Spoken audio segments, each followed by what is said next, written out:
Well, hello. The whole idea of this was try to live out of this on a hunt. But the temperature for the first day of buck season was going to be down in the low 20s. I don't exactly know how cold it got because I didn't take a thermometer. I was going to try to go bare bones. And so this is the gear, and I'm going to explain a little bit of this. Anyways, since it was going down so cold, I did not take my 40-degree bag, which fits in here. I took a 32-degree mummy bag, and I dressed it up a little bit. As you can see, their comparison are quite a bit.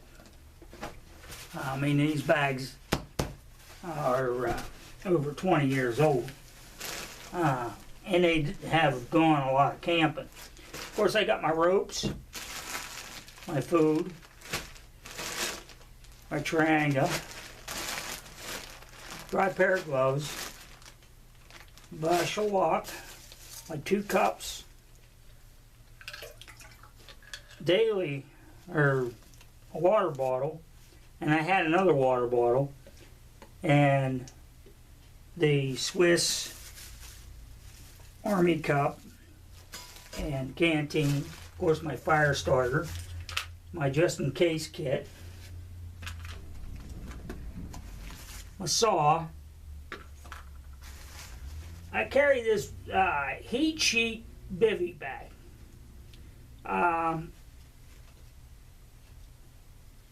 And I'll get back more to this. It's something that I bought to try on another experiment. Underneath my foam pad, I had this, and I had this space blanket spread out to try to reflect as much heat back up to me. Of course, I had hand warmers, toilet paper, and I had my other one. When I put this sleeping system together, it would not fit in this compression bag, so I had to go with a bigger compression bag. And remember, I had my GI poncho, which was my tent pegs.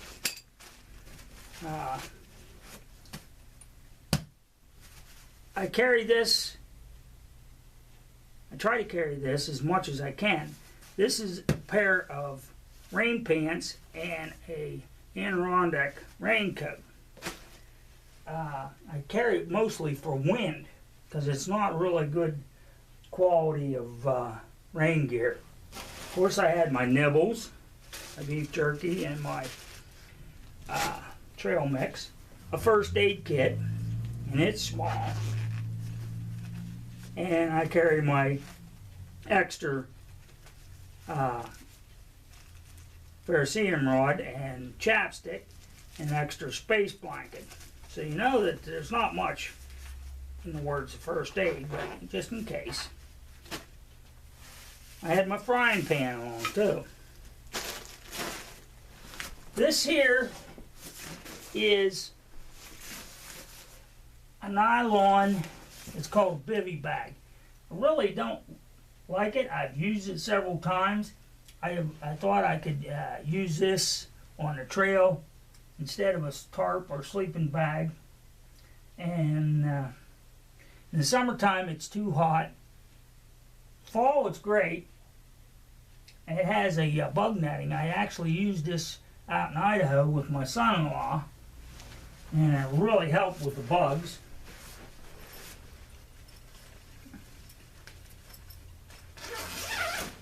Get into the sleeping system.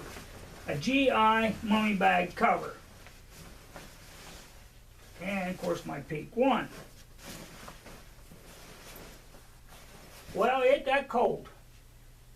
And when it got down, I started getting very uncomfortable. Woke up, went to the bathroom. So I reached in the pack got this out, put this in the inside for a vapor barrier.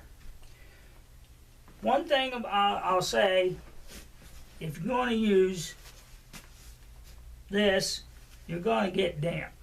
But I had good wool propylene long johns on and wool socks. I also had an extra pair of wool socks in this kit. And I actually slept in them and then put my other ones on.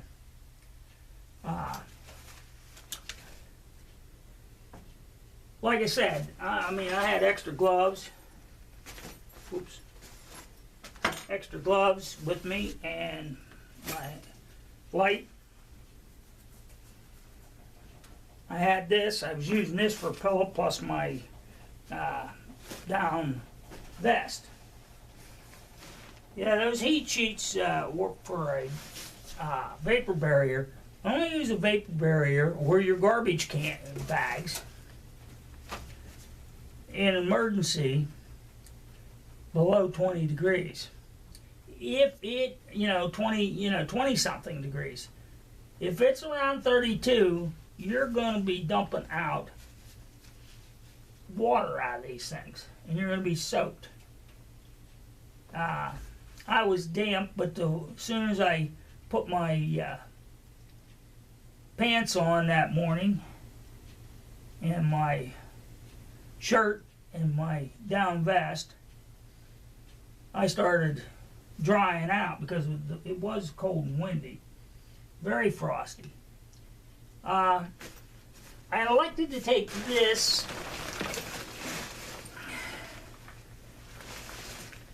because of the orange, so I don't get shot. I also had that.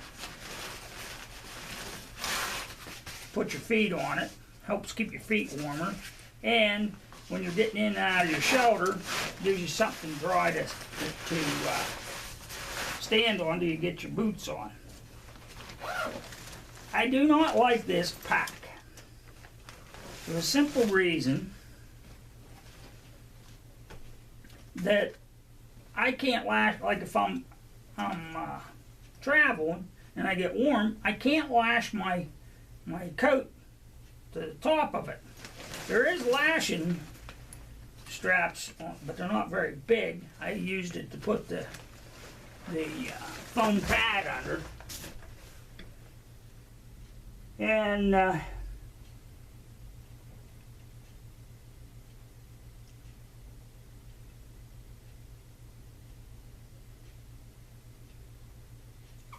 what was I going to say? Brain fart. Yeah, I could have used my 0 degree bag, but I was trying to keep everything light. I got a couple other things that mix and match things that I want to try, and for a little colder. I didn't want to build a fire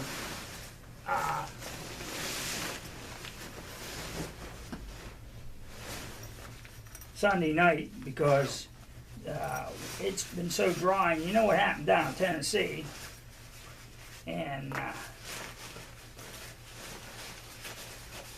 pity those poor people who lost their houses, and I'm sorry for the loss of life too, because of some bonehead didn't watch the fire, or maybe they, I don't know, I haven't read all, but some said it was set purposely. I believe half of what you read and half of what you see, and I didn't ask Mike, buddy Mike down there, to what the real story was. First there was a report of 5 people, 7 people. Now I guess the death toll is up to 17. I am very, that's the reason why I bought this, because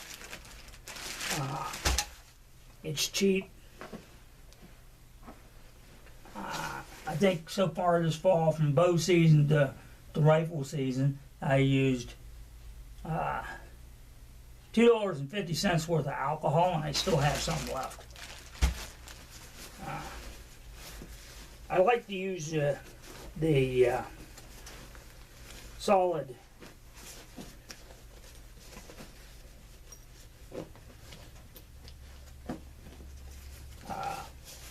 GI Troxane things in my GI Army cup.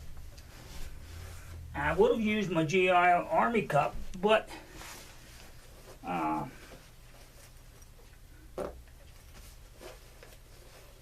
it's a little bit bulky to carry the GI canteen and the canteen cup and all that stuff, and I was looking for smaller. I'm going to try to go out and do some winter camping here and play around. I would say one thing out of this, I should have taken my 7x9 tarp that I did in archery season, for the simple reason it is a lot more room. Sometimes more room is better, but I wanted to keep it, believe it or not, small and light as possible. The only reason why I didn't use the haversack is my arthritis was kicking on in full gear, and my shoulder was hurting. And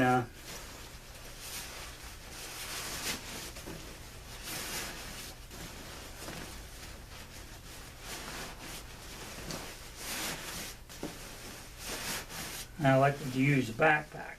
I was going to use the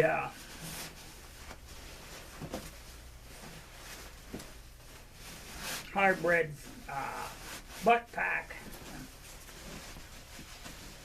but I had problems stuffing all the gear in there.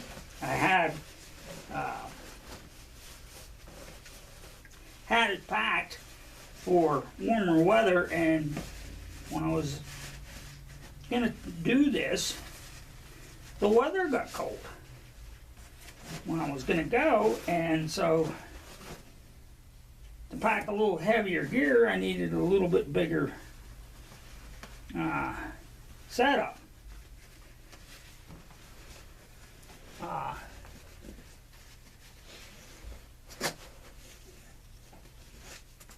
did take the 7x9 tarp, and it worked real good.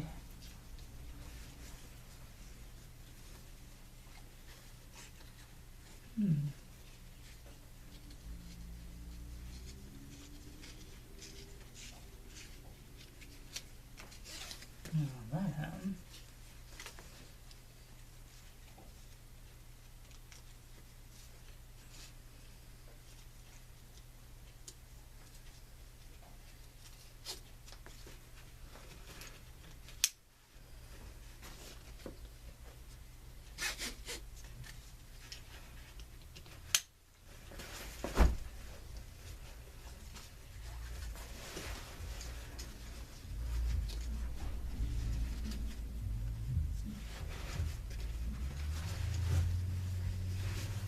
I originally bought this sleeping bag when I was going to do the AT. Well, I did do some of the AT. Didn't get to do it the whole way through. But I got to do some sections as I was training. And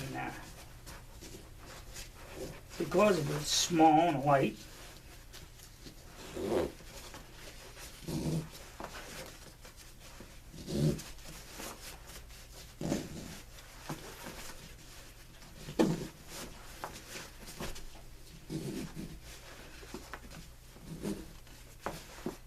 so the heat sheet saved my butt. I got sleep. It was a stealth camp. In fact, the one guy I made mad, I don't know if you caught that or not. Where'd you come from? And then when he realized I was sleeping in my my poncho.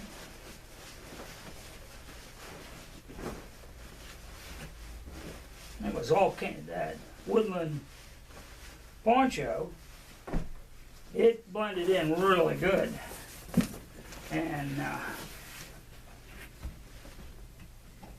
the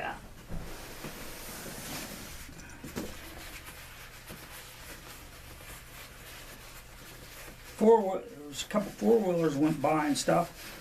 Yeah, the guys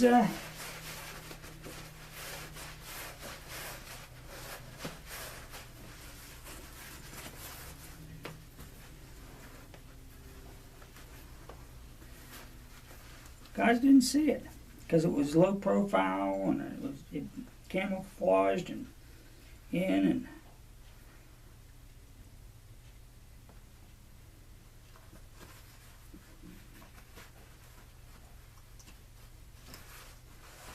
so that was my gear. That's what worked. Because of the poncho being so small, when I was trying to get everything in the rucksack,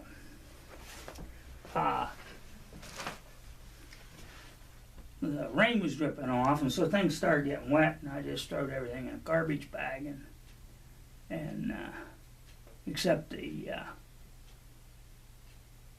stuff that wasn't wet, I threw it in there and put the rain cover on it and come out. But the sleeping system, he got pretty waterlogged. I know I can, in an emergency camp,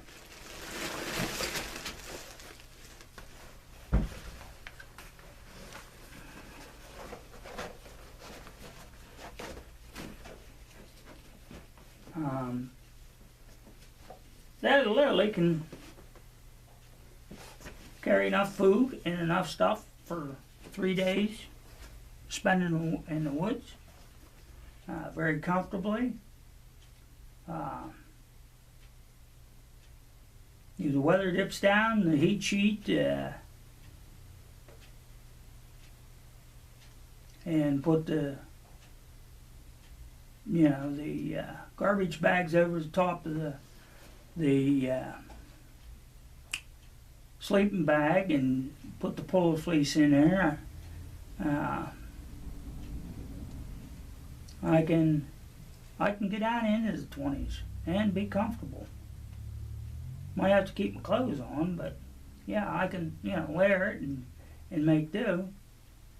And if it's dry, I could have a reflector fire, and that does help a lot.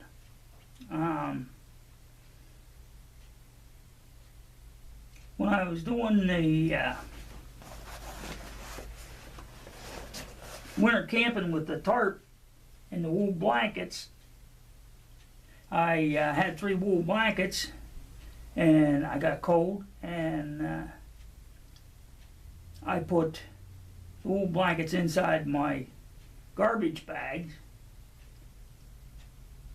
to keep, because I roll around so much, to keep the sleeping bags in. It helped tremendously. But I only did that for nostalgia. I didn't actually do that for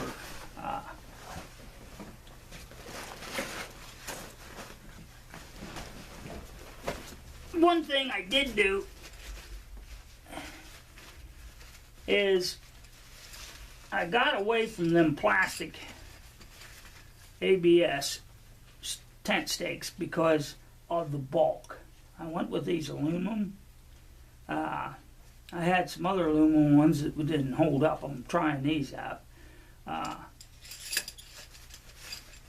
They're pretty nice. Kind of got the idea from, of course, he has the titanium ones. Mark, eat more carbs.